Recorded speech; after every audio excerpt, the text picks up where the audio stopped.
It was moving. By ShyGuy999. It was moving. He was moving. Richards couldn't tell, really, but all he knew was the soldier was still alive. What willpower, what sheer amount of perseverance allowed him to push on.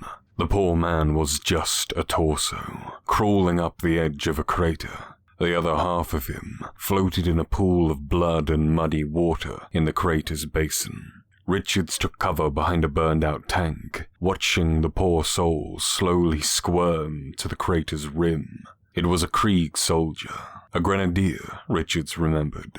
He could tell by the skull motif on the mask and the unusually large amount of armor for a guardsman. Not that the armor could have saved him from a direct artillery impact. Lesser men would surely have been killed. But the Krieger powered on.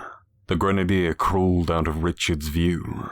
Richards peeked out from behind the tank to nearly have his head blown off by a spray of bolter fire. He quickly hugged his cover and watched as several corpsmen charged the enemy nest to only be cut down like the grenadier. Only the grenadier trudged on. He clawed under the coils of razor wire and over the shredded bodies of his comrades to the enemy lines. He picked up speed.